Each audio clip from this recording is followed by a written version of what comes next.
Nous avons l'honneur de recevoir à présent Monsieur Gérard Berry, qui est ancien élève de l'école polytechnique, ingénieur général du corps des mines, membre de l'Académie des sciences, de l'Académie des technologies et de l'Academia Europea. Il a également été chercheur à l'école des mines de Paris et à l'Institut national de recherche en informatique et en automatique de 1970 à 2000. Depuis 2012, il tient la chaire informatique et sciences numériques au Collège de France. Sa contribution scientifique concerne essentiellement 4 sujets. Le traitement formel des langages de programmation et leur relation avec la logique mathématique, la programmation parallèle et temps réel, la conception assistée par ordinateur de circuits intégrés et enfin la vérification formelle des programmes et circuits. Je vous laisse la parole. Merci, bonjour à tous, bonjour à ceux qui sont sur la télé. Je vais donc vous présenter l'informatique en sens de construction, mais doublement de construction d'elle-même et de construction du reste du monde. En quoi est-ce que c'est une science de construction ? Alors d'abord, il faut revenir sur ce que c'est que l'informatique, ce que les gens ignorent. Quand on parle d'informatique, on parle que des effets, jamais des causes, ni de ce que c'est. En particulier dans les journaux où les journalistes disent tous qu'ils n'y connaissent rien, ce qui est exact. Donc on peut y connaître quelque chose. Si on réfléchit aux sciences du XXe siècle, par exemple, ou d'avant, il y a 3 sujets. La physique, c'est la matière, l'énergie et les ondes. Et alors, l'informatique, ça parle très exactement d'autre chose, de quelque chose qui manque dans ce diagramme, qui est la paire information-algorithme. Alors évidemment, l'information, on en parlait avant, mais comme quelque chose que s'échangeaient les hommes. Alors ça, c'est fini. Les hommes sont minoritaires en informatique. Ce sont les machines qui sont majoritaires. Hein. À peu près tous les circuits intégrés produits sont dans les objets et pas sur vous et pas dans vos ordinateurs. Ça, c'est pas vrai. Alors, c'est complètement différent, l'information de matière, énergie, onde. Ça pèse rien, ça brûle pas, ça se sent pas, ça se stocke, ça se duplique, ça se transporte aussi facilement qu'on veut, ce qui est complètement fou pour le reste. Alors là, je vous montre quelque chose qui illustrera parfaitement l'exposé. C'est un bug. PowerPoint n'est pas compatible entre lui-même et lui-même, en particulier entre un Mac et un PC. Donc tout ça devrait être entouré de couleurs parce que l'informatique a besoin de matière, d'énergie et d'ondes pour fonctionner. Elle a besoin de matière, d'énergie et d'ondes, mais c'est complètement indifférent, c'est-à-dire qu'on se fiche complètement de la nature de la machine à calculer du moment qu'elle est universelle. C'est totalement indifférent. Il n'y a aucune différence entre le calculateur d'une machine à laver et le superordinateur de la météo. Alors, qu'est-ce qui se passe ? Il se passe quelque chose de très important, c'est que l'information, c'est la même partout. Quelle que soit la discipline, l'information, c'est exactement la même. Et ce qu'on a à apprendre et à faire, c'est exactement pareil, quelle que soit la discipline, ce qui n'est pas du tout le cas des autres sciences.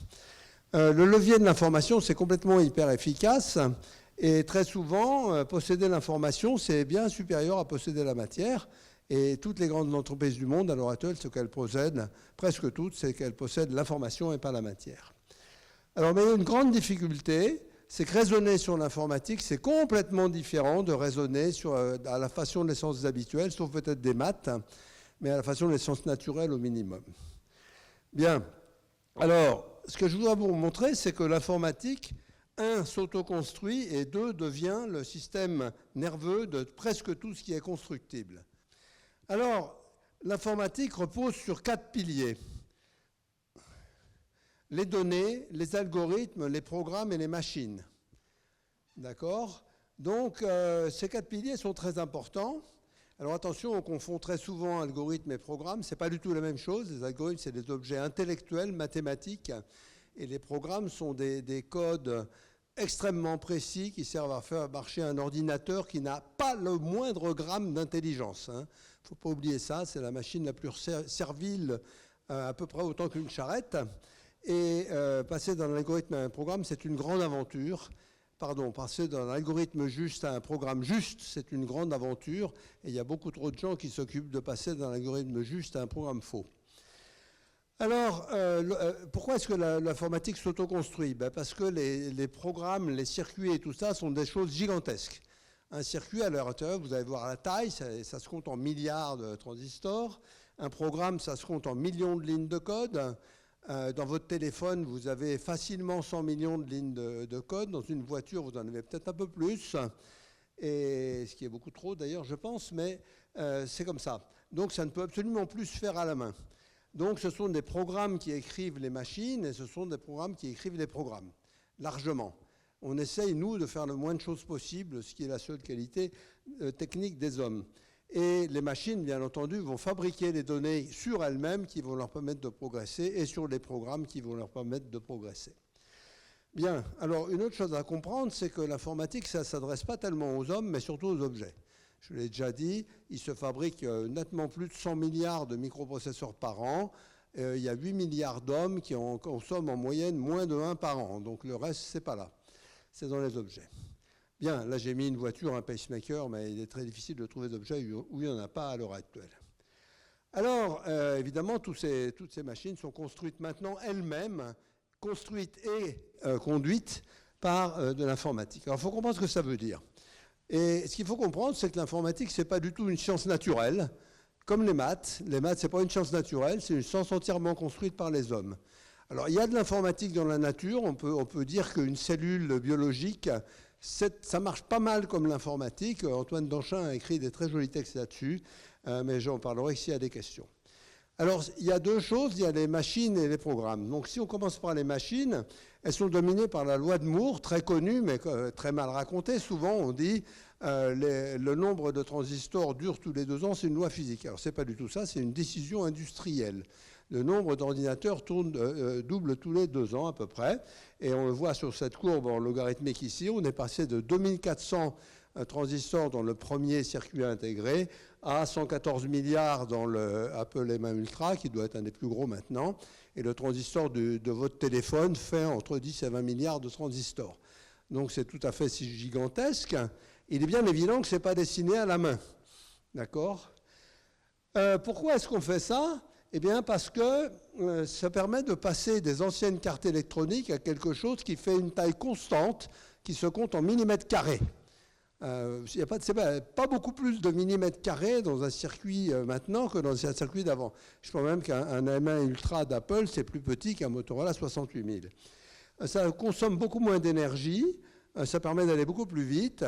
Et surtout, un circuit, on parle encore de microprocesseurs, mais c'est un objet qui n'existe plus du tout.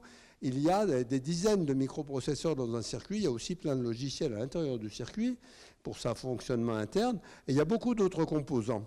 Ce qui est intéressant, c'est que les composants d'un circuit, qu'on voit surtout comme des objets matériels, dans le domaine, s'appellent des IP. IP, c'est Intellectual Property. Les éléments d'un circuit, ce sont des propriétés intellectuelles. Ce sont des plans, comme de Tintin, des microfilms. Et ce sont des programmes, en fait, voilà. Donc la conception d'un circuit, sa vérification, parce qu'on n'a pas le droit de faire des bugs dans les circuits, c'est fait par logiciel entièrement. Alors, ce qui est très intéressant aussi, c'est quand on construit un circuit, il y a 2 métiers totalement disjoints.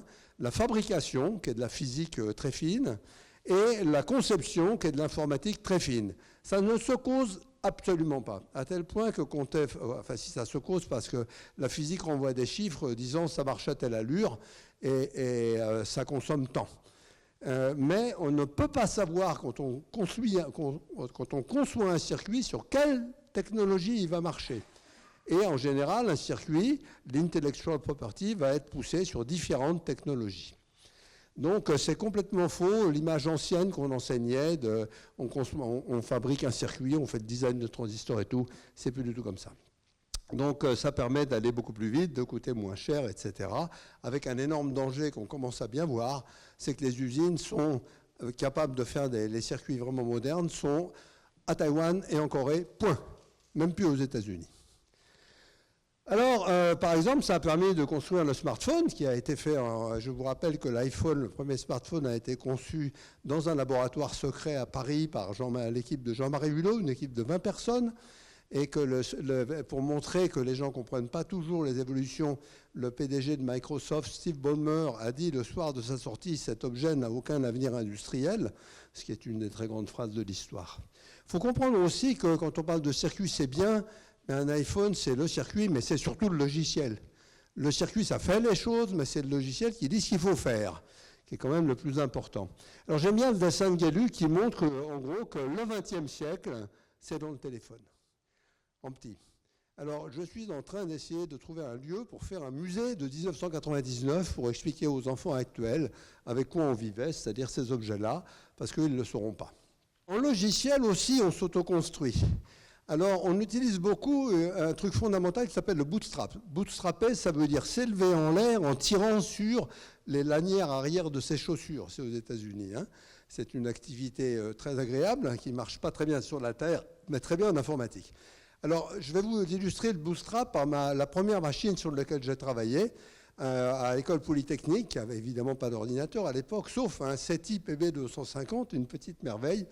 Il lisait un ruban perforé. Et au début, dans la machine, il y avait câblé un truc qui permet de lire les caractères du ruban très très lentement. Mais ça permettait de charger un programme qui allait permettre de les lire plus vite. Puis après, de charger un autre programme qui permettait de les lire en continu, ce qui permettait de charger le système et les logiciels. Donc vous voyez, on s'élève en l'air en se tirant sur les chaussures. Ça, c'est standard. Alors ça, c'est vrai pour presque tout ce que vous avez dans vos machines. D'ailleurs, on dit toujours on boot un ordinateur, mais personne ne sait d'où vient le mot booter. Eh bien oui, c'est s'enlever en l'air en tirant sur ses chaussures. Et puis la compilation de programmes, c'est-à-dire quand on écrit un programme, par exemple dans le langage que j'ai développé et sur lequel vous volez, enfin les versions d'après, vous volez quand vous prenez un Airbus par exemple, ou à peu près n'importe quel avion, sauf un 737 MAX. Vous prenez, donc vous avez, il s'appelle Esterel, il va être traduit par un programme lui-même écrit, hélas en C++, mais c'était ce qu'on avait de mieux à l'époque, dans un autre langage qui va être traduit dans d'autres langages comme C, qui est un langage très classique, mais très très vieux maintenant, mais qui reste très utile, qui va être traduit lui-même par un autre outil qu'un compilateur C dans un langage qui s'appelle par exemple LVM, qui est multi-machine, qui va être ensuite traduit dans le code machine d'une machine. Donc il n'y a plus d'hommes là, il n'y a plus d'hommes. Il y a des hommes là, dans le design de ça, là, il y a des hommes, mais après, il n'y en a plus. Et quand vous faites ça, vous passez à travers tout un tas d'IP logiciels, de création humaine logicielle, mais c'est elles qui font le boulot. Plus personne, il est devenu impossible d'écrire un programme en langage machine qui marche à la main. Ça n'est plus possible. Le langage machine, c'est uniquement fait pour être généré par logiciel. Ça, je pourrais vous expliquer pas si vous voulez. Mais on peut aussi, à partir du même langage, fabriquer des IP de circuits et qui vont fabriquer ce qu'on appelle des netlists, c'est des plans du circuit précis et puis des masques qui vont permettre de fabriquer le circuit, des masques optiques. Voilà, donc ça, c'est le bootstrapage de l'informatique. Et notre mission numéro 1, c'est d'utiliser l'informatique pour en faire.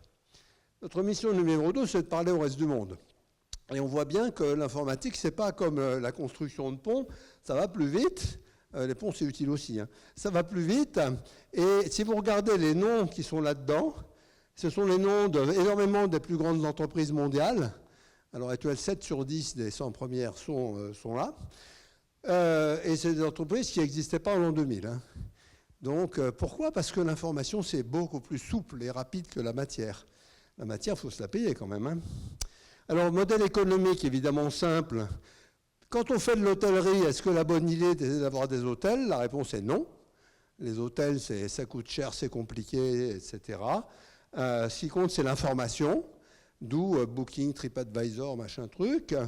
Avec deux devises qu'il faut vraiment sérieusement questionner, mais il faut d'abord comprendre pourquoi le problème existe. Les gens veulent questionner ça sans comprendre pourquoi. Si c'est gratuit, c'est vous le produit. Un pour tous, tous pour un, mais 18%, qui est la loi de Facebook. Et il n'est pas possible de s'interroger sur ces questions sans essayer de comprendre un peu le sujet. Sinon, on bavasse. Bien. Alors, il y a aussi, heureusement, des tas d'acteurs non commerciaux, comme Wikipédia. Je vous signale que Wikipédia, c'est 300 000 contributeurs. C'est des millions d'articles. C'est une grande référence pour les scientifiques, hein. Logiciel libre, ça on en parle souvent, on en fait moins encore, mais il faut. L'archive d'Internet, qui est un projet mondial très intéressant. Software Heritage, qui est fait ici, à Paris, et par d'autres gens aussi. La grande mémoire du logiciel, qui essaye de faire un musée du logiciel pour qu'on arrive encore à savoir ce que c'est dans une vingtaine d'années, ou dans 50 ans, ou dans 100 ans, ou plus. et c'est vieux ça comme slide, mais il y avait déjà des milliards de fichiers sources disponibles là-dedans. Et puis les sciences ouvertes et collaboratives, toutes les sciences à l'heure actuelle, y compris les sciences naturelles, utilisent Internet à grande échelle, utilisent le calcul, utilisent la modélisation, etc. Je vais en reparler. Alors surtout, ce que fait l'informatique, c'est de permettre des choses qui sont impossibles à la physique. En couplant informatique et physique, on fait beaucoup plus qu'avec la physique toute seule. Un exemple, moi je suis photographe et j'aime bien la macro-photo. Et quand on fait une macro-photo, vous voyez, on a le choix, il y a très peu de profondeur de champ, donc on a le choix entre avoir la tête de la mouche qui est nette ou les fesses de la mouche qui sont nettes. Et avant, c'était le choix, vous aviez à choisir. Maintenant, il n'y a plus de problème. Vous prenez à peu près n'importe quelle photo, y compris un téléphone, et ce qu'il va faire, c'est que lui, il va prendre plein d'images. Moi, maintenant, j'en prends 20-25 à peu près, et en décalant à chaque fois automatiquement la mise au point, donc chaque image aura un bout de la mouche qui est nette. Et après, vous donnez ça à un joli logiciel, scientifiquement malin, c'est pas de la tarte, qui va vous fabriquer une mouche entièrement nette de la tête aux pieds, ce qui est impossible en physique. Et donc, un appareil photo, je l'enseigne ça, c'est un concentré extraordinaire d'algorithmes et de choses très très malignes pour faire des choses qu'on ne savait pas du tout faire avant. C'est très bien. Alors, je dis c'est pour ça que les téléphones font de bonnes photos, évidemment. Pour regarder la physique du téléphone, c'est impossible qu'il fasse une bonne photo. Alors, demandez-vous pourquoi il en fait quand même des bonnes. La carte, c'est intéressant. C'est un vieux truc, la carte. Au XXe siècle, mais même encore un peu de temps en temps, on achète la carte papier. Alors, on commence par chercher où on est, puis après, on cherche où on veut aller, on cherche l'itinéraire.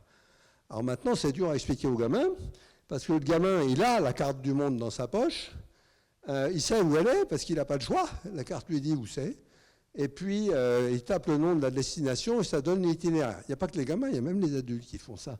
C'est incroyable, ça nous donne l'itinéraire.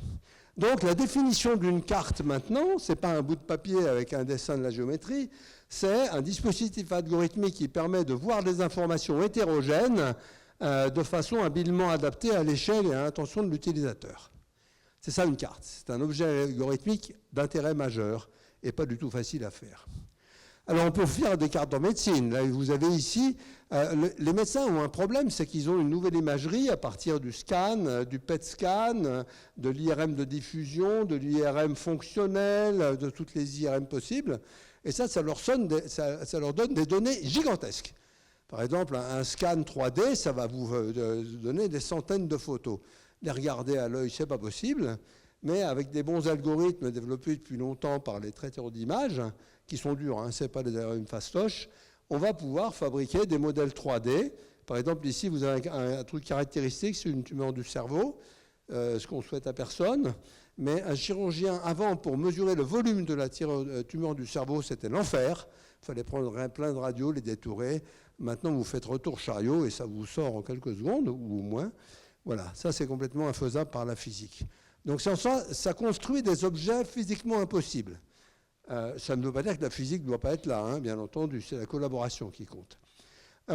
J'ai fait 3 congrès de médecine, j'ai organisé ça au Collège de France parce que je voyais, j'ai des copains qui sont radiologues interventionnels. Donc ça veut dire qu'ils vous opèrent le cœur, par exemple, vous êtes dans le scanner et eux, ils opèrent l'écran. Donc ils rentrent par votre fémur ou votre bras, ils vont dans votre cœur ou dans votre cerveau ou dans vos fémurs où ils veulent, et puis ils vont vous opérer, mais ils ne voient jamais le patient. Et ils ne voient pas parce que d'ailleurs le patient il est dans le scanner, eux ils essayent de ne pas être dans le scanner parce que sinon ils seraient irradiés tout le temps. Et donc ils opèrent l'écran. Et l'avantage, c'est que vous rentrez le matin et vous ressortez l'après-midi. Alors qu'avant, pour opérer un cœur, c'était couper le sternum en 2. Ça, c'est moins rigolo. Ça se fait encore, mais pas pour les mêmes opérations. Évidemment, tous les objets physiques, maintenant, sont construits en CAO. Alors, il se trouve que l'Europe a totalement raté l'informatique, totalement, et a décidé de rater l'informatique, puisqu'elle a décidé depuis toujours que c'était une technique sans avenir, qu'il suffisait d'apprendre, sauf Dassault Systèmes, qui est la seule entreprise française et la seule des 2 européennes à être dans les 100 premières entreprises mondiales du sujet. Il n'y a pas d'autre domaine où l'Europe est absente. Donc ici, vous avez un réacteur, vous avez un immeuble, un système d'immeubles, et tout ça, c'est conçu entièrement en machine. Alors c'est un mélange de géométrie, c'est pas facile, hein, de géométrie, de calcul dans tous les sens, etc. Et par exemple, si vous connaissez Frank Gehry, vous avez ici la Dancing House de Prague et ici l'auditorium de Bilbao, qui sont des merveilles.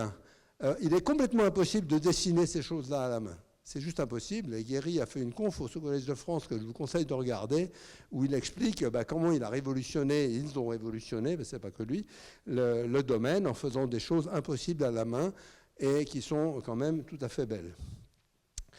On peut aussi faire des images, et Marie-Paul Cany, qui a fait un cours au Collège de France d'1 an, qui est magnifique, a montré comment faire des jolies maths pour faire des animations en temps réel de scènes réalistes. Vous avez ici un joli paysage de montagne, c'est complètement synthétique, hein, il n'y a pas du tout de photos là-dedans.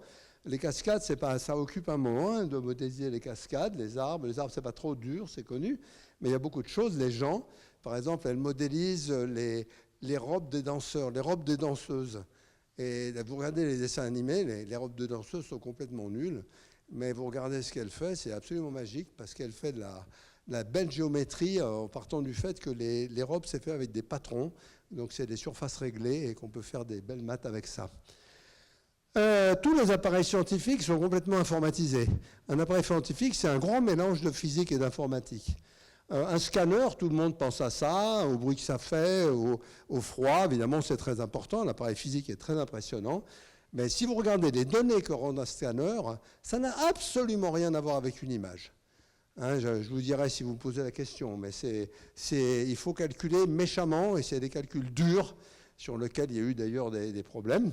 Un séquenceur d'ADN, c'est une machine informatico-biologique, physico, tout ce qu'on veut. Un rover... moi, j'avais la médaille d'or du CNRS, et le jour où ça a été annoncé, j'étais à la tête au carré de Hervé Vidard, que j'adore, et c'était le jour où Philae s'est posé sur la comète Choé.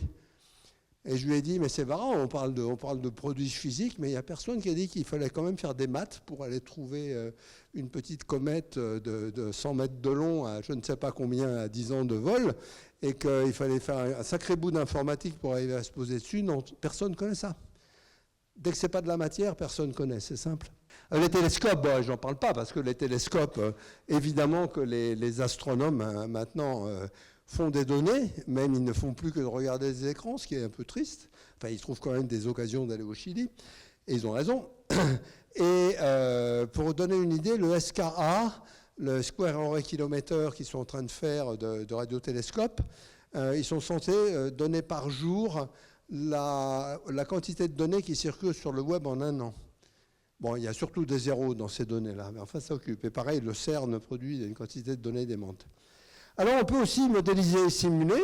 Pourquoi est-ce qu'on simule Ariane, les jets d'Ariane? Pour comprendre les perturbations qu'il y a dedans, parce que c'est ça qui fait les mauvais rendements. Et il faut connaître les températures, et c'est pas facile de suivre Ariane avec un thermomètre, hein, c'est pas très facile. Pourquoi est-ce qu'on fait exploser des supernovas en labo? Parce que les astronomes n'ont pas le budget pour le faire en vrai. Pourquoi est-ce qu'on simule les repliements de protéines? Ça, c'est un projet absolument majeur dans le monde entier, parce que le repliement de la protéine, c'est une des clés qu'on ne comprend pas encore en biologie.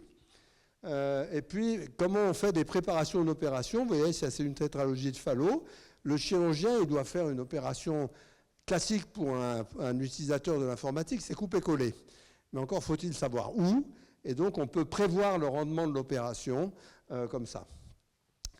Mais qu'est-ce que c'est la simulation, qui est utilisée partout en construction maintenant? C'est remplacer la matière et l'énergie par l'information. Il n'y a rien d'autre que de l'information. C'est remplacer les lois de la nature par des algorithmes et des programmes, et puis c'est remplacer le temps physique par le temps de calcul. Ça, c'est vraiment très important. On peut simuler très vite des phénomènes lents. Par exemple, la collision des galaxies. Si on essaie de la regarder en vrai, c'est un peu cher. Hein? Si on la simule, ça marche. On peut simuler très lentement des phénomènes rapides, comme le repliement des protéines, qui se compte en millisecondes ou en microsecondes. Et on peut faire de la simulation en temps réel, par exemple, pour entraîner les pilotes d'avion. Alors, il faut de la machine, il faut de la matière, il faut de l'énergie, Mais c'est les mêmes, quelles que soient les simulations. L'informatique est une science absolument universelle. Et Turing a encore même pas très sous-estimé ce mot-là. Hein. Ça, c'est vraiment important. Je voudrais terminer en disant attention aux bugs. C'est que l'informatique, c'est gentil quand ça marche. Mais il n'y a rien qui ne marche pas aussi facilement que l'informatique. Hein. C'est à peu près tout ce qu'on fait ne marche pas si on ne fait pas super attention. Malheureusement, les gens sont d'un niveau de tolérance incroyable. Donc on se dit, ah, il y a des attaques informatiques partout. Ça fait 15 ans qu'on le dit aux gens, vous êtes complètement fous de rester avec Windows XP et tout. Ah ouais, mais bon, donc voilà. Maintenant, ils ont compris, mais c'est trop tard. Hein.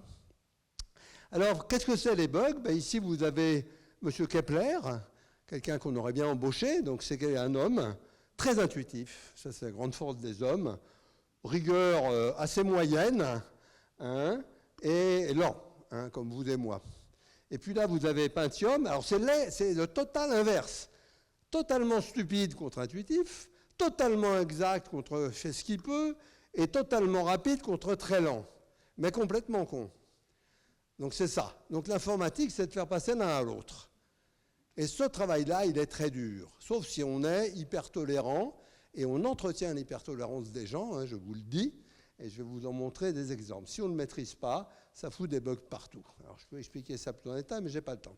Donc l'informatique, c'est pire que la matière, c'est très difficile et très dangereux quand on la fait mal. Ça, c'est vraiment un message central. Alors, regardez, ça, c'est la voiture que j'avais quand je suis sorti de l'école polytechnique, comme disait mon fils. Et puis, là, je viens de changer, là. J'avais un berlingot avant, ça ressemblait à ça. Puis là, j'ai un berlingot 3 et ça ressemble à ça. C'est-à-dire que la seule pub, c'est sur l'informatique, et puis il y a des tas de machins qu'on n'avait pas avant, dont certains sont extrêmement utiles, comme le stop and go, qui arrête le moteur, l'ABS, évidemment, ça c'est vieux, le GPS, j'en parle pas, énormément de choses dont on prend l'habitude. Est-ce qu'elles marchent? Alors je peux vous dire les avions, oui, ça je connais bien, il y a de la certification, c'est scruté, c'est analysé, les trains, oui, les voitures, il n'y a aucune forme de certification. Donc, voilà. Donc, ça peut arriver comme ça. Alors, des bugs, j'en ai des listes, mais j'adore celui-là, si je puis dire. Donc, Toyota, c'est incroyable que ce soit inconnu. Un accident d'avion, c'est connu, on en parle tout le temps, mais ça c'est incroyable. 89 morts officiels aux États-Unis, prouvés, à cause du contrôle moteur, c'est-à-dire d'ordinateurs qui règlent l'allumage et l'essence dans le moteur. Bon, c'est une pièce standard dans une voiture, hein. Sauf que Toyota, qui était considéré comme le meilleur mondial, voilà, donc Toyota a fait des rappels de pédales d'accélérateur, mais c'est bidon, c'était du logiciel. Hein. Voilà, et le rapport qui a été fait dessus, c'est le code est intestable, il n'y a aucun moyen de développer une méthodologie de test, on ne peut pas le maintenir, sinon on va introduire des bugs partout. Toute l'architecture de sécurité est un château de cartes. Ça, c'est l'état d'une des industries en 2015 réputées comme les meilleures du monde. Bien, la Jeep Cherokee, c'est bien aussi. Donc, il y a 2 chercheurs. Jeep Cherokee, c'est une voiture très très fréquente aux États-Unis. 2 chercheurs qui ont montré qu'ils pouvaient prendre, il a fallu 1 an et demi, mais ils ont montré qu'ils pouvaient prendre le contrôle de tous les organes de la voiture, la direction, le moteur, les freins, tout ce qu'ils voulaient, en rentrant par l'autoradio pour n'importe quel Jeep Cherokee aux États-Unis. Et ça, les gens sont très tolérants. Ils ne sont pas au courant.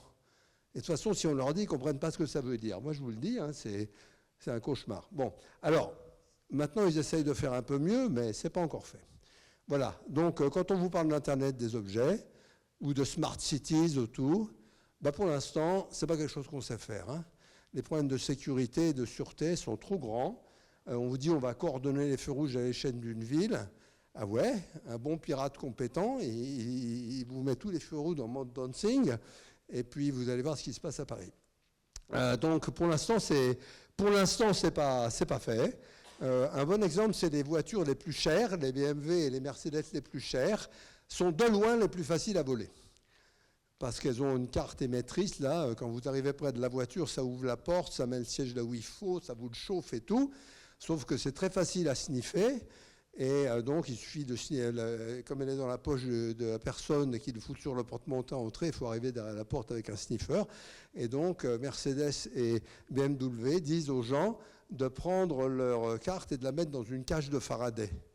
Je suppose qu'ils vendent des cages de Faraday très chères pour faire ça. Papier à chocolat, ça marche très bien. Voilà. Donc, conclusion, l'informatique, ça construit à peu près tout le monde moderne, mais pas tout. Il y a quand même des choses qui résistent, elles ont raison, comme l'art, encore comme musique. Oui, non, il y a beaucoup de gens qui résistent et qui font d'autres choses. Bien fait, c'est super. Mal fait, c'est vraiment pas bon. Les moyens de mal faire sont connus, les moyens de bien faire aussi, mais ils sont beaucoup plus durs. Et on n'en parle pas. On n'en parle pas. Les gens, quand ils disent « moi, j'ai fait de l'informatique, j'ai informatisé ça, ça marche », on les croit. Mais ça, c'est pas normal. Les impacts sur les océans sont majeurs. L'Internet des objets, on va voir. C'est un peu comme les bagnoles autonomes. Normalement, ça devait être partout en 2019. C'est pas fait. Et puis, le grand problème, c'est l'ignorance du public et des dirigeants et de la population. Et d'où l'importance de l'éducation. Voilà. Merci beaucoup pour cette conférence. Vous parlez d'éducation à l'informatique. Selon vous, cette éducation à l'informatique, elle devrait prendre quelle forme? Elle devrait intervenir à partir de quel niveau, on va dire, dans l'éducation, dans l'enseignement, par exemple, en France? Eh bien, c'est très simple. Elle devrait devenir au niveau où elle est légalement. L'informatique a été introduite en primaire, au collège, en seconde, en première et en terminale. J'ai participé au programme de tout ça. Dans les faits, c'est pas vrai. Donc, dans les faits, au primaire, à la plupart des endroits, il n'y a rien. Au collège, c'est extrêmement variable. Les profs ont reçu une formation de 2 heures. En seconde, l'éducation nationale a refusé de l'appeler informatique. Ça s'appelle sciences numériques et technologies, ce qui est le titre le plus stupide que j'ai jamais vu et qui montre bien ce que les gens en pensent. J'ai écrit des programmes, donc je connais bien l'histoire. Et en première, ça s'appelle sciences mécaniques et informatiques. Et on décourage en particulier les filles d'y aller. Alors que je vous signale, au Maroc, en Tunisie ou en Algérie, où l'enseignement est de type français, les filles sont très largement majoritaires. Et les profs, pour beaucoup, n'ont pas eu de formation. La résistance du système scolaire a été cosmique. Il n'y a pas d'autre mot. Ça change, très très doucement, mais sans les profs. Alors il y a un CAPES et une agrég maintenant, mais c'est tout récent.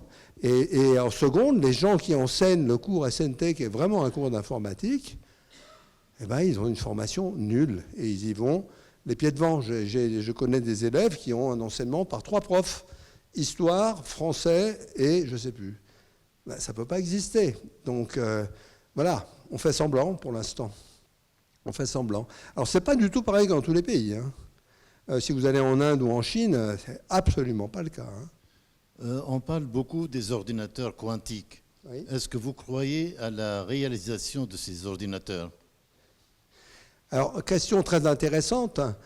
On parle beaucoup des choses qui n'existent pas et pas des choses qui existent. Alors, les ordinateurs quantiques, c'est un sujet de recherche tout à fait intéressant.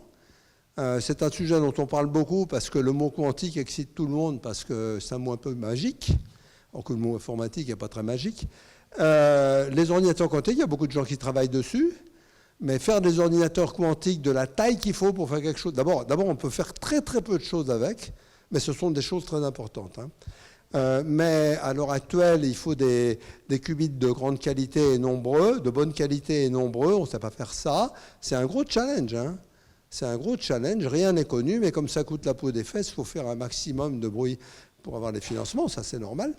Et voilà, donc moi je n'en sais absolument rien. Le calcul quantique, c'est très très différent du calcul classique. Il y a eu un cours de Frédéric Magnès au Collège de France là-dessus il y a 2 ans, et très intéressant. Bon, c'est pas facile, c'est beaucoup plus dur que l'informatique classique, si je puis dire, mais c'est très, très caractéristique que ce soit le seul sujet dont on parle actuellement. Parce que ce n'est pas le plus important. C'est évidemment très important, c'est très intéressant, mais l'informatique classique qui fait tout, jusqu'à maintenant, c'est la seule dont on ne parle jamais. Il n'y a pas un petit problème là? C'est pareil pour l'intelligence artificielle, mot tragique, parce qu'il n'y a pas d'intelligence dans l'intelligence artificielle aujourd'hui. Aujourd'hui, ça ne veut pas dire pour demain, mais l'apprentissage automatique, c'est quelque chose de formidable qui fait des tas de trucs bien, mais de temps en temps qui fait aussi des trucs moyens, et puis voilà. Mais on ne parle que de ça. C'est une manière de masquer l'ignorance. Donc il faut parler de ça, mais du reste. C'est vraiment très important. Et on a un retard mental gigantesque. Et ça, je veux dire, quand on va chez les Indiens, ça les amuse. Hein. Merci encore. On va passer à la synthèse. Bien, merci beaucoup pour cette présentation extrêmement instructive et je pense éclairante au sens propre du terme, c'est-à-dire qui nous aide à être un petit peu plus lucide sur notre monde. La question initiale que vous nous avez proposée, en quoi l'informatique est-elle une science et une technique de construction, vous y avez répondu de manière très forte en expliquant tout simplement que c'est la science qui a permis de construire le monde actuel. Donc qu'elle a un rôle absolument central dans notre présent et plus encore dans notre avenir, puisqu'elle semble définir, pour une grande part, les enjeux du siècle. Vous avez commencé par expliquer qu'on avait une mauvaise définition de l'informatique, et ça c'est quelque chose sur lequel vous avez beaucoup insisté au cours de votre exposé. Vous avez expliqué qu'on montrait souvent ses effets, qu'on comprenait très rarement ses causes, et que la principale raison de cette méconnaissance importante de l'objet informatique, c'est son contraste par rapport à un autre objet qu'une autre science qu'on connaît mieux, la physique, nous révèle. Cet autre objet, c'est le triptyque composé par la matière, l'énergie et l'onde, tandis que l'information semble être une réalité, une matière première plus abstraite, qui nous invite donc à faire des types de raisonnements, des types de pratiques qui sont très différents de ce qu'on a l'habitude de faire dans les autres sens. Et donc en fait, c'est vraiment cette nouveauté qui, pour une part, est à l'origine de peut-être l'inertie ou des difficultés que nous avons à bien saisir l'objet dont vous nous avez parlé aujourd'hui. Vous avez expliqué que la science informatique était fondée sur 4 piliers, les données, les algorithmes, les programmes et les machines. Et vous nous avez expliqué également que l'informatique possède une propriété assez extraordinaire, elle s'auto-construit. Elle s'auto-construit, les programmes font les programmes, pour la simple et bonne raison qu'elle a atteint aujourd'hui un tel degré de complexité qu'en réalité, elle dépasse les capacités strictement humaines qui ont donc besoin d'être suppléées, d'être secondées par des supports techniques, chose que l'informatique fait d'elle-même. Alors, à titre d'exemple, vous avez expliqué que dans un téléphone portable, il y avait 100 millions de lignes de code. Donc ça permet effectivement de montrer à quel point les objets techniques du quotidien que nous utilisons dépassent par leur complexité ce qu'on pourrait croire et surtout ce qu'on pourrait éventuellement produire nous-mêmes tout seuls. Vous avez ensuite expliqué comment fonctionne un téléphone de manière très rapide, mais vous avez expliqué en somme qu'il y a différentes composantes qui sont intégrées en son sein, le circuit qui fait les choses et le logiciel qu'il ne faut surtout pas confondre avec le circuit qui lui dit au circuit ce qu'il doit faire. Et donc il y a une espèce de division du travail ou de séparation des tâches qui permet de mieux comprendre en quoi l'informatique est aussi une question de système et d'interaction entre des éléments qui sont bien décomposés, et ce qui montre également que c'est une science qui a déjà atteint un grand degré de complexité, puisqu'on a vraiment des objets très différents, très spécialisés, qui synergisent ensemble pour pouvoir faire produire des objets et obtenir des résultats. Un autre point qui était vraiment frappant dans votre présentation, c'était que l'informatique, d'une certaine manière, permet de décupler le champ des possibles, puisqu'elle nous permet de faire ce que la physique ne peut pas faire. Alors je vois que je dois déjà me dépêcher de conclure. Donc simplement, vous avez montré qu'avec un certain nombre d'exemples, qu'effectivement, on avait des prouesses que cette technologie nous permettait de réaliser, mais qu'en même temps, elle nous confrontait à des difficultés en termes de quantité d'informations, en termes de quantité de choses à maîtriser, à comprendre. Vous avez expliqué notamment que cette quantité d'informations titanesques à maîtriser avait été peut-être une des raisons pour lesquelles l'Europe avait raté le tournant de l'informatique. Mais plus encore, vous nous avez montré que si il y a une difficulté pour gérer ces quantités d'informations, c'est parce qu'il y a des inerties. Il y a des inerties qui sont des inerties structurelles. Vous avez parlé des problèmes avec le système éducatif, par exemple, qui a beaucoup empêché le développement donc, d'une éducation à l'informatique auprès des jeunes générations. Et ça a été l'occasion aussi d'une interaction avec le public, de comprendre comment est-ce qu'on pourrait faire pour faire prendre conscience au public, tant aux dirigeants qu'aux personnes normales, que l'informatique est un enjeu, une science de première importance qu'il faut travailler à mieux connaître.